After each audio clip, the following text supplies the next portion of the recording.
퇴근 후 몰빵 도서 출간, ETF 투자지도 많은 관심 부탁드립니다.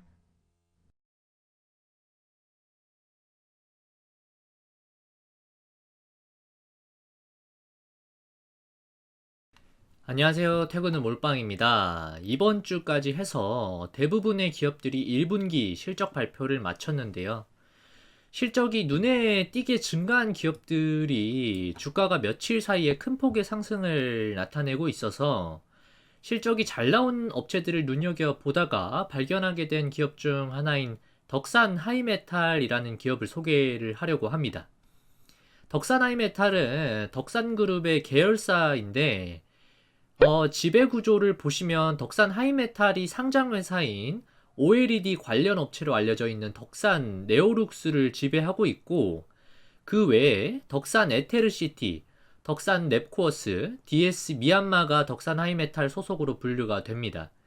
덕산 하이메탈은 이번 실적 발표에서 1분기 매출 608억 원, 영업이익 72억 원을 기록했고, 덕산 네오룩스는 상장사이기도 하고 최근 들어서 OLED 관련 섹터가 업황에 턴이 예상이 되고 있어서 덕산 하이메탈의 기업 가치 증대에 플러스면 플러스가 됐지 마이너스 요인은 아닌 것으로 보이고, 덕산 네오룩스만 보고 덕산 하이메탈을 투자한다면 굳이 덕산 하이메탈을 살 이유가 없기 때문에 이 부분은 제외를 하고, 오늘은 그 외의 사업이나 하이메탈의 실적 성장 기대감을 중점적으로 다뤄보기로 하겠습니다. 덕산 하이메탈이 하고 있는 사업을 하나씩 먼저 살펴보도록 하겠습니다. 덕산 하이메탈의 주요 비즈니스는 반도체 패키징에 필요한 핵심 소재인 솔더볼이라고 하는 작은 접합 소재를 양산하는 것인데요.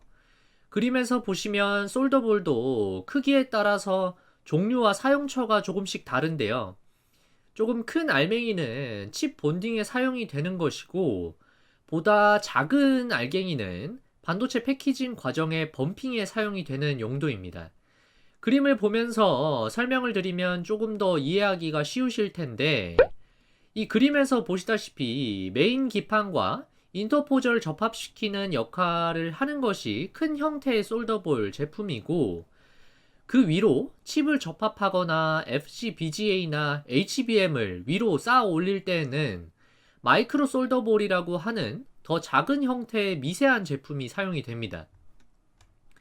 과거에 제가 다른 영상에서도 반도체 기술 발전 방향에 대해서 이야기를 드리면서 반도체 칩이 고성능화됨에 따라서 패키징 방식도 더 높은 스펙을 요구하는 형태로 다변화되고 있다 말씀을 드렸었는데, 표에서 보시다시피 사용되는 용도에 맞게 패키징 방식이 다르게 움직이고 있습니다. 그런데 대부분의 방식에서 솔더볼이라는 이 소재는 필수적으로 필요한 소재이고, 그동안에 잡음이 있었던 TSMC가 사용한다고 하는 TOWLP 방식도 구조적으로는 기판이 필요가 없더라도 마이크로 솔더볼이라는 소재는 필요로 하기 때문에 현재 반도체 패키징에서는 절대 떼어놓을 수가 없는 필수 소재라고 말씀을 드릴 수가 있습니다. 그 중에서도 마이크로 솔더볼이라고 하는 소재는 주로 FCBGA에 적용이 되고, 따라서 D램이나 낸드와 같은 레거시보다는 비메모리 쪽으로 주로 사용이 되기 때문에 비메모리 쪽 시장이 본격적으로 좋아져야만 마이크로 솔더볼의 매출이 늘어날 여지가 생기는 것입니다.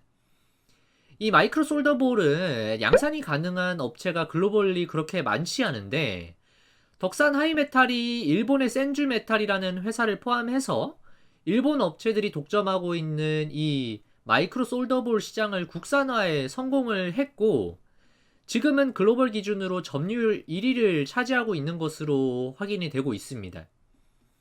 덕산 하이메탈이 만드는 솔더볼을 공급하는 고객사는 삼성전자, SK하이닉스가 대표적이고, AMD나 엔비디아 향으로도 공급하고 있는 것으로 파악했습니다. 그래서 1차적으로 덕산 하이메탈의 솔더볼 쪽 기대감이 살아나려면 메모리양 수요가 돌아서거나 비메모리 쪽이 돌아서면 기판 쪽의 수요가 늘어나는 걸 보고 나서 본격적으로 실적이 움직이지 않을까 생각이 듭니다. 현재 1분기 기준으로 솔더볼 쪽 매출은 마이크로 솔더볼 45억 원을 합쳐서 총 180억 원 정도이고, QOQ로 지난 분기와 비교를 해보자면 지난 분기 대비해서는 10% 가까이 증가한 수준의 매출을 기록했습니다. 잠깐! 퇴근 후 몰빵 채널 구독과 좋아요 부탁드려요. 댓글과 응원은 큰 힘이 됩니다. 다음으로 덕산 하이메탈을 주목할 만한 포인트는 바로 신규 매출 확보와 적자 사업부의 정리라고 말씀을 드릴 수 있는데요.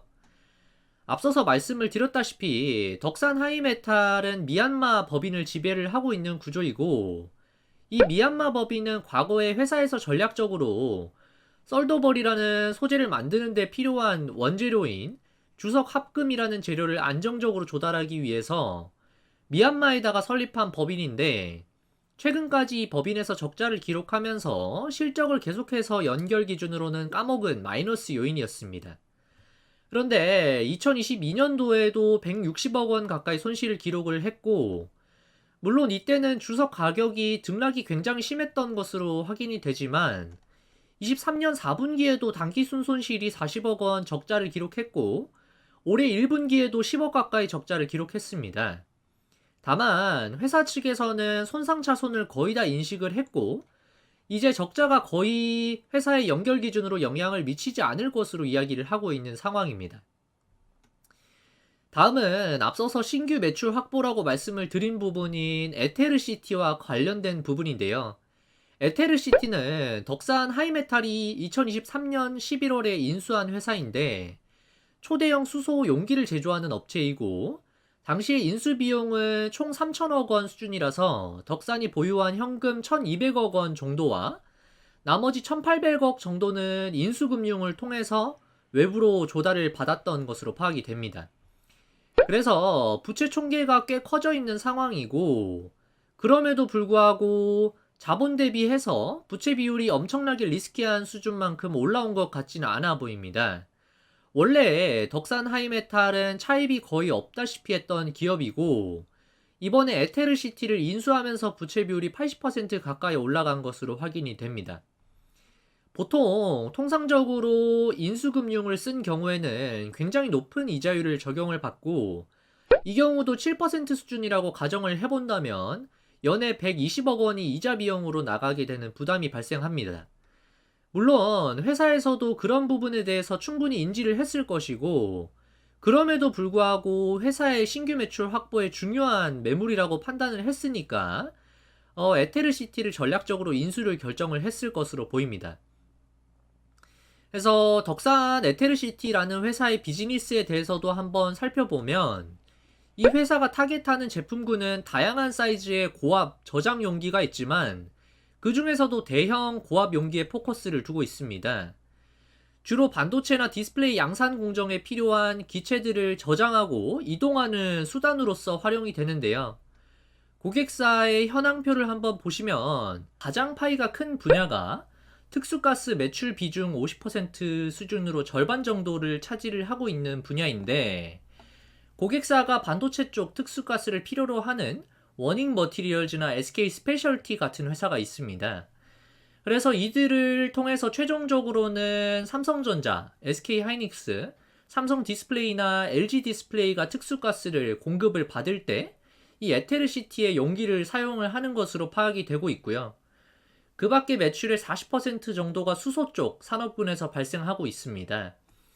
고압 용기의 경우에는 대표적으로 저희 투자자들에게 잘 알려진 업체가 일진 하이솔루스라는 상장 회사가 있고, 수소 용기 같은 경우에는 탄소 섬유로 만드는 것이 핵심 포인트인데, 이 탄소 섬유를 잘 만드는 곳이 효성 첨단 소재라고 알려져 있죠. 그래서 과거에 효성 첨단 소재가 이 분야에서 주목을 받으면서 주가가 크게 상승하기도 했었고요. 에테르시티는 효성의 탄소 섬유를 공급받는 업체로 알려져 있고, 이 부분이 기술력에서도 강점을 가질 수 있겠다라는 생각이 듭니다. 그런데 이 고압 용기도 종류가 여러 가지가 있는데, 크게 4개의 타입으로 나뉘고, 최근에 많이 주목받고 있는 모빌리티, 즉 수소차에 필요한 타입 4에 대한 이야기를 좀 더 자세하게 해보죠. 경쟁 업체들이 꽤 있는 것으로 보이는데 현재까지 파악된 걸로는 타입 1이랑 2를 하는 곳이 타입 4까지 양산이 가능한 기술이 있는 경우가 드물어 보입니다. 그래서 타입 4까지 할 수 있는 업체는 거의 없다시피 하고 상장사 중에서는 앞서 말씀드린 일진아이솔루스가 타입 4만 하고 있는 업체로 알려져 있습니다. 에테르시티는 이런 측면에서 제품의 라인업이 좋아서 여러 가지 분야에서 가스 용기가 대응이 가능하고 개인적으로는 고객사의 확장과 매출 성장 동력이 충분해 보인다는 생각이 듭니다. 사실 아직까지 이쪽 시장에서 크게 이익을 내고 있는 국내 상장 업체가 없다시피 하기 때문에 아직까지 사업의 가치를 밸류에이션으로 논하기가 살짝은 이른 감이 있어 보입니다만 경쟁사라고 할 수 있는 타입 4 용기를 양산하는 일진아이솔루스 같은 경우에는 대부분의 매출이 수소차를 만드는 현대차에 공급하는 저장 용기가 담당을 하고 있었는데요.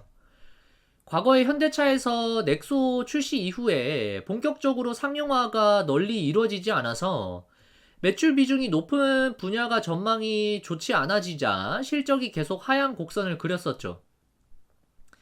표에서 보시다시피 에테르시티의 경우에는 2019년부터 지속적으로 매출 성장을 시연을 해오고 있고 에비타 기준으로는 연간 200억 이상의 이익을 이미 만들고 있는 것으로 보입니다.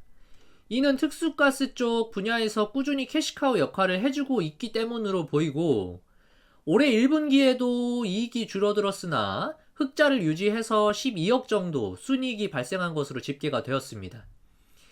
마지막으로 덕산 하이메탈과 연결된 회사 중에서 덕산 넵코어스라고 하는 우주항공 쪽 사업을 하는 업체가 있는데 이 회사는 현재 시장에서 시총 800억에서 900억 정도로 비상장 회사로서 밸류에이션이 평가가 받고 있고 25년까지는 IPO를 시킬 것으로 파악이 되고 있어서 덕산 하이메탈의 기업가치 증대의 효과를 기대를 해볼 수는 있겠으나 아직까지 뚜렷하게 이익이 흑자를 기록하지 못하고 있는 회사이고 상장했을 때 좋은 밸류를 받을 수 있을지는 아직까지 미지수인 부분이기 때문에 이번 영상에서는 이 정도로만 설명을 하기로 하겠습니다.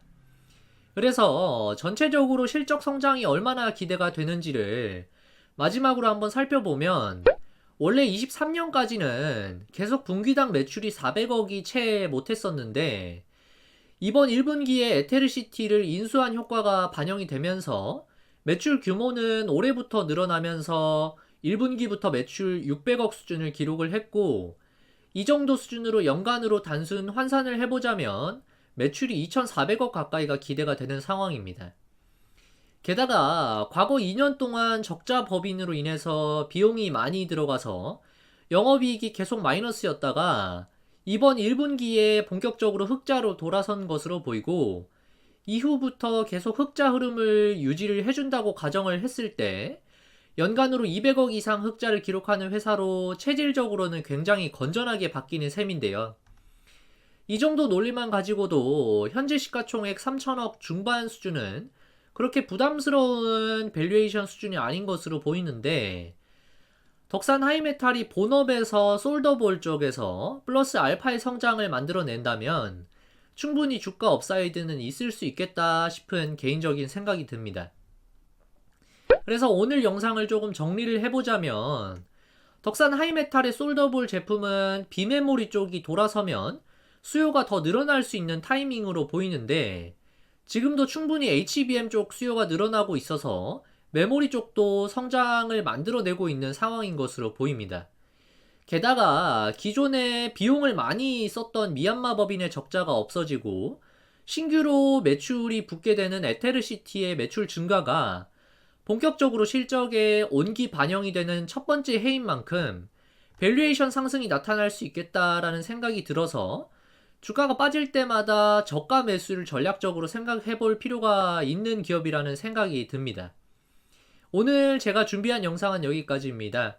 제 영상이 도움이 되셨다면 구독과 좋아요 부탁드리고 알림 설정까지 해두시면 다음 영상도 놓치지 않고 받아보실 수 있습니다.